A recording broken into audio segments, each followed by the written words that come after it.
महाकालेश्वर में आखिर क्या है चिता की भस्म से भगवान शिव की आरती का रहस्य। बने रहिए वीडियो के अंत तक। और अब तक आपने अगर इस पेज को फॉलो नहीं किया तो यही सही वक्त होगा, फॉलो कीजिए शिव पुराण को। भगवान शिव जितने सरल हैं उतने ही रहस्यमयी भी हैं। उनका रहन सहन, खान पान, पहनावा और वेशभूषा अन्य देवताओं से एकदम अलग है। हिंदू शास्त्रों में जहां हर देवता के वस्त्रों और आभूषणों का वर्णन मिलता है, वहीं भगवान शिव केवल हिरण की खाल और भस्म को ही धारण करते हैं। इस बात का साक्षी है मध्य प्रदेश स्थित धार्मिक स्थान उज्जैन में बना भगवान शिव का महाकालेश्वर मंदिर। यहाँ भगवान शिव के कई स्वरूपों की पूजा की जाती है, मगर यहाँ शिव जी के अघोरी रूप को सबसे ज्यादा महत्व दिया जाता है। जिस तरह साधु और संतों के शरीर में भस्म लिपटी रहती है, उसी तरह यहाँ पर भगवान शिव के शिवलिंग पर चिता की ताजी भस्म से आरती की जाती है और इसी से उनका श्रृंगार भी होता है। इस आरती का क्या महत्व है, आइए जानते हैं। भगवान शिव के 12 ज्योतिर्लिंगों में से एक उज्जैन के महाकालेश्वर मंदिर में भक्तों को दक्षिण मुखी ज्योतिर्लिंग के दर्शन होते हैं। महाकालेश्वर मंदिर मुख्य रूप से 3 हिस्सों में विभाजित है। इसके ऊपरी हिस्से में नाग चंदेश्वर मंदिर है, नीचे ओंकारेश्वर मंदिर और सबसे नीचे जाकर आपको महाकाल मुख्य ज्योतिर्लिंग के रूप में विराजित नजर आते हैं, जहां आपको भगवान शिव के साथ ही गणेश जी, कार्तिकेय और माता पार्वती की मूर्तियों के भी दर्शन होते हैं। इसके साथ ही यहाँ एक कुंड भी है जिसमें स्नान करने से कहा जाता है कि सारे पाप धुल जाते हैं। आइए जानते हैं कैसे प्रकट हुए थे। मान्यताओं के अनुसार उज्जैन में महाकाल के प्रकट होने से जुड़ी एक कथा है। दरअसल दूषण नामक असुर से प्रांत के लोगों की रक्षा के लिए महाकाल यहाँ प्रकट हुए थे।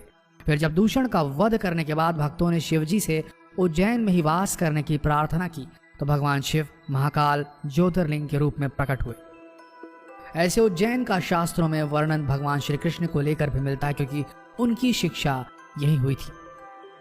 आइए जानते हैं क्यों प्रसिद्ध है महाकालेश्वर मंदिर। उज्जैन को प्राचीन काल से ही एक धार्मिक नगरी की उपाधि प्राप्त है। आज भी यहाँ भारी संख्या में दर्शन के लिए भक्त आते हैं। दरअसल भगवान महाकाल की भस्म आरती के दुर्लभ पलों का साक्षी बनने का ऐसा सुनहरा अवसर और कहीं नहीं प्राप्त होता है। ऐसा माना जाता है कि जो इस आरती में शामिल हो जाए उसके सभी कष्ट दूर होते हैं। इसके बिना आपके दर्शन पूरे भी नहीं माने जाते हैं। इसके अलावा यह नाग चंद्रेश्वर मंदिर और महाकाल की शाही सवारी आदि भी पर्यटकों में जिज्ञासा का विषय बने रहते हैं। आइए जानते हैं क्या है शिव की भस्म का महत्व। भगवान शिव की भस्म आरती केवल उज्जैन के महाकालेश्वर मंदिर में होती है। यह आरती बेहद अलग ढंग से की जाती है। इस आरती को प्रातः सुबह के वक्त 4 बजे किया जाता है। यह आरती चिता की ताजी राख से होती है। हालांकि कुछ कारणों से अब इस आरती को चिता की राख से नहीं किया जा रहा, मगर पहले इस आरती के लिए लोग अपने जीवन काल में ही रजिस्ट्रेशन कराया करते थे। मृत्यु के बाद उनकी चिता की राख से भगवान शिव की पूजा की जाती थी। इस आरती को बंद कमरे में केवल मंदिर के पुजारी ही किया करते थे। आरती के दौरान भगवान के कक्ष में लगे कैमरों में इस आरती की रिकॉर्डिंग होती रहती थी और कक्ष के बाहर खड़े भक्त इस आरती को देखते रहते थे। आरती के दौरान भगवान के शिवलिंग को पूरी तरह से भस्म से नहला दिया जाता है। बाद में शिवलिंग पर भगवान शिव का फेस बनाया जाता है और पट खोले जाते हैं। आइए अब जानते हैं क्यों की जाती है भस्म आरती। शिवपुराण में बताया गया है कि जब सती ने स्वयं को अग्नि में समर्पित किया तो उनकी मृत्यु का संदेश मिलते ही भगवान शिव क्रोधित हो गए थे और अपना मानसिक संतुलन खो बैठे थे। इसके बाद वह माता सती के मृत शरीर को लेकर इधर उधर घूमने लगे। जब भगवान शिव को श्रीहरि ने देखा तो उन्हें संसार की चिंता सताने लगी।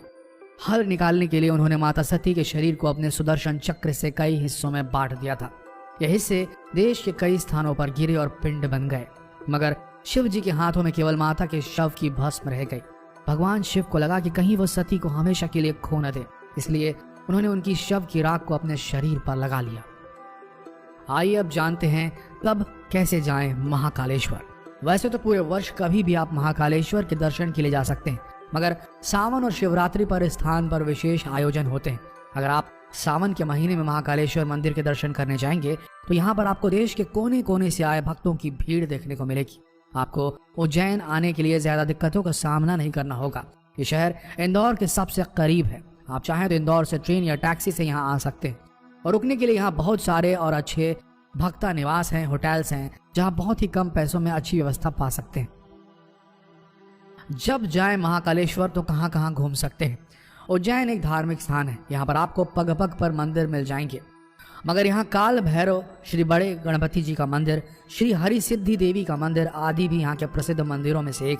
यहाँ पर कालिया देह महल है। ये महल बेहद प्राचीन है। अब इसे सूर्य मंदिर के नाम से लोग जानते हैं। ये महल मोहम्मद खिलजी ने 1458 में बनवाया था। मांडू के सुल्तान ने यहाँ पर 52 कुंडों का निर्माण करवाया था। यह कुंड आज भी यहाँ देखे जा सकते हैं। तो दोस्तों, ये था वीडियो महाकालेश्वर मंदिर और शिव जी की माया को लेकर। आशा करते हैं कि ये वीडियो आप सबको पसंद आया होगा और आप सब इस वीडियो को शेयर करेंगे ताकि ये वीडियो और शिव जी की महिमा पूरे देश के बच्चे बच्चे तक पहुंच जाए। मिलते हैं अगले दिलचस्प वीडियो में, तब तक के लिए हमारे साथ वीडियो के अंत तक बने रहने के लिए